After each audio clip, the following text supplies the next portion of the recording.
Magandang araw po sa inyong lahat mga ka-review at welcome back dito po sa ating munting channel Pinas News Review, kung saan re-reviewin po natin ang mga mahalagang balita dito sa Pilipinas. Mga simpleng komento sa mga issue dito sa Pinas. At eto nga mga ka-review natin, kapapasok lang, nashock ang China sa desisyon Amerika Secretary Austin. Secretary Gbo bumuelta, mauning iyak. Yan mga ka-review natin, patungkol po yan ang ating bibigyan ng reaksyon, komento or kritisismo kung meron man po, no?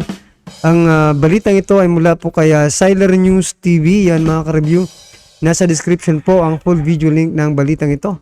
Subscribe nyo na po, mag-subscribe na po kayo kay Siler News TV. Yan mga ka-review natin, kung bago ka pa lang at di pa rin nakapag-subscribe sa ating munting channel, please don't forget to subscribe at i-click na rin po ang bell notification para updated ka po sa lahat ng ina-upload sa ating reaction video. Yan mga ka-review natin, wag na po natin patagalin. Sama-sama, sabay-sabay po natin pakinggan, panoorin at bigyan ng reaksyon ang balitang ito. Eto na po.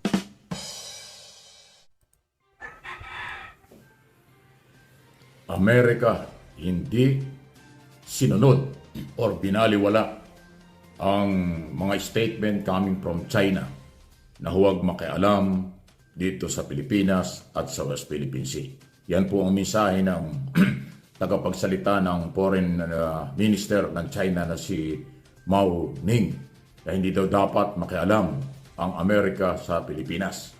At dahil dyan, sabi ko nga, binaliwala, hindi po ito pinansin ng Amerika at sa halip pinatunayan pa na magiging malalim at tuloy-tuloy ang ugnayan ng Pilipinas at ng Amerika o ang suporta ng Amerika dito sa Pilipinas. Dahil tumawag nga po si Secretary Austin, Defense Secretary ng Estados Unidos, kay Defense Secretary Gbo Teodoro. Phone call with Secretary Austin this morning. We released a joint statement simultaneously.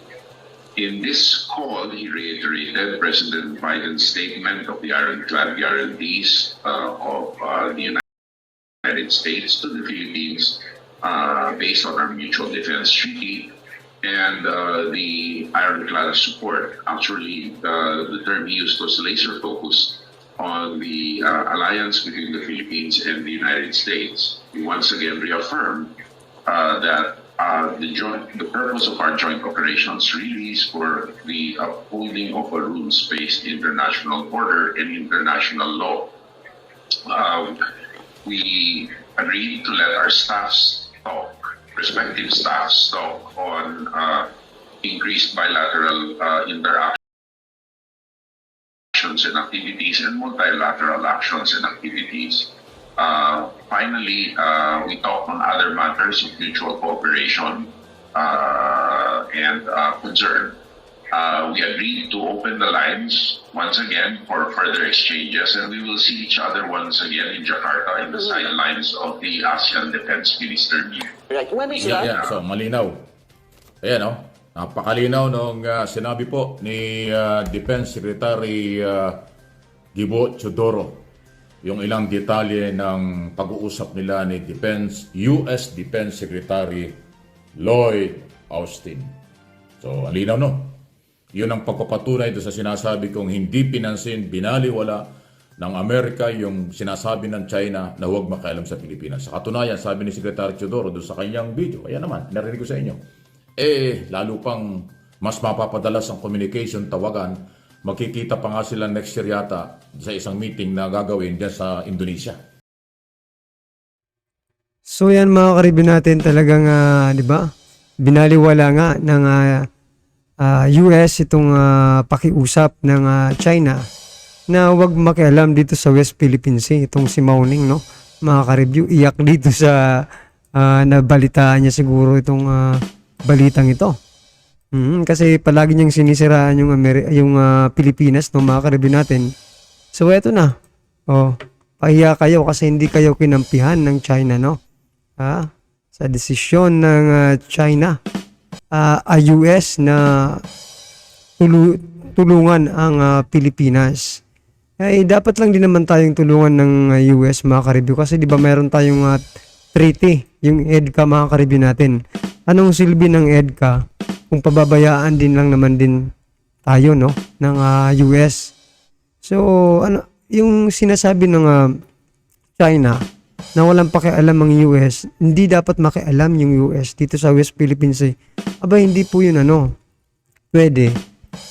Pagkat may kasunduan po ang US at Pilipinas, no? Na sa mga ganitong sitwasyon, itutulong po ang US, no? Sa pamamagitan po ng treaty na tinatawag na EDCA, mga karibyo natin. Diba? May mga EDCA sites nga ang US dito sa ating bansa. So yan po yung purpose niyan, mga karibyo natin, no? So yan, pahiya po itong China, talagang nakikiusap pa sa US na wag daw pakialaman. Nako, ano kayo di ba pinadala nga yung nila yung isa pang opisyal papunta sa US, mga karibyo, para kausapin ang gobyerno ng Amerika, mga karibyo natin. Ngunit hindi po sila nagtagumpay, mga karibyo, at eto nga, tuloy-tuloy ang tulong, no? Pagtulong sa atin ng United States of America. So, yan po yun. Okay? So, kasunod dyan, parang inirelay lang ni Secretary Austin yung naunang pahayag ni President Joe Biden na malabakal ang tigas ng kanilang pangako at suporta sa Pilipinas.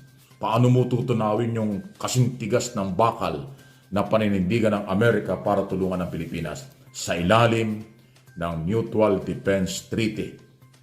Isa lang yon. Pangalawa, yung malalim ding relasyon ng Amerika at ng Pilipinas dahil dun sa independent foreign policy ng ating kasalukuyang pamahalaan. So ayan po.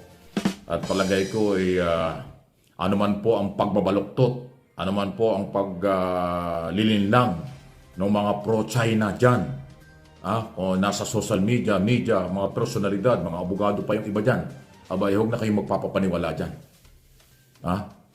Baka ang pinapalabas nila ay Amerika natakot sa China. Ganyan ang mga style nila Dahil nag-warning ang China na huwag makialam sa Pilipinas. Yan ang kanilang papalabasin. Pero ito, ang sinasabi ko rito, hindi. Katunayan, pinanindigan ng Amerika ang kanilang obligasyon sa Pilipinas. Hindi nila sinunod at hindi nila susundin kailanman ang kagustuhan ng China. Ang gusto ng Amerika at ng maraming mga bansa at matitinong bansang kaalyado ng Pilipinas, irespeto ng China ang West Philippine Sea, Exclusive Economic Zone, under International Court, at saka international law at national law. Yan po yan. So, kaya ko lang sinabi yun dahil sigurado babalik ta rin. Magaling pong magbaliktad yung mga pro-China dahil parte yan ng kanilang disinformation. Linlangin ang mga Pilipino dahil yun ang ginagawa ng China. Nagre-recruit sila ng kanilang pwedeng gamitin Pilipino para sirain ang Amerika dito sa Pilipinas o pahinain ang mga Pilipino, pahinain ang ating gobyerno sa kanilang ginagawang operasyon. Kaya kung sino man po yung mga nandyan, alam na ninyo, ayaw ko ng pangalanan. Pakinggan ninyo, nadidinig naman nila Nadidinig naman ninyo ang mga pinagsasabi nila. Basang-basa ang pro-China. Hindi na kailangang banggitin pa ang pangalan. Alam ko, alam din ninyo yan. Mas matalino kayo kaysa akin. Di ba? Kaya pag nakita nyo at nadinig nyo na pro-China ang dating, baka yun na yun. Huwag nyong tangkilikin. Huwag nyong suportahan. Dahil itong malabakal na tigas ng relasyon ng Amerika at Pilipinas, hindi yan kayang tunawin. Hindi yan kayang baliin ng China kahit paanong gawin nila. Hindi tayo makikipag-away. No to war. No to war ang policy ng ating administrasyon. Ang ginagawa lang ngayon, panindigan ang ating karapatan. Hindi makikipag-away. Ayan, malinaw po. No, sige. Any comment, reaction, I welcome po. Panghuli, kasi, nako talaga, kamusta na po mga kandidatong Barangay Kagawad tsaka SK. Sana po ay maging maayos, mapayapa, tahimik ang ating eleksyon. So yan mga karibyo natin, no? Talagang malabakal sa tigas ang relasyon ng Pilipinas at China. Ayon po yan kay Sir Mike Abe, mga karibyo natin, no? At dun nga sa mga pro-China dyan, mga karibyo natin, no? Eto, sampala naman po ito sa kanila pagkat hindi nagtagumpay yung kanilang propaganda, di ba? Dito sa ating presidente. At saka itong pagpunta ng kanilang opisyal doon sa US para kausapin po ang gobyerno ng Amerika, no? Patungkol dito sa West Philippine Sea. Yan, patuloy pong susuportahan at tutulungan ng US, mga ka-review natin, ang Pilipinas. At base rin po yan sa, di ba, sa kasunduan ng Amerika at Pilipinas na mutual defense, no, yung EDCA. So ano masasabi nyo dyan, mga ka-review natin, ha? I-comment nyo lang po sa baba para at least alam po ng ating mga kababayan ang inyong reaksyon patungkol po dito sa balitang ito. Na-shock ang China, Mao-Ning na iyak. Yan, mga ka-review natin.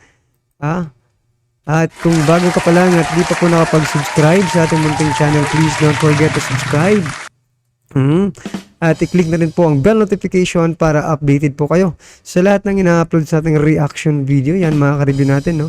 At wag din pong kalimutang mag-subscribe. Yan. Kaya Siler News TV, nasa description po ang full video link ng balitang ito. Palike and share din po, mga ka-review natin, para mas marami pa pong makababayan natin sa ibang bansa ang makapanood na makabuluhang balitang ito. Maraming salamat po.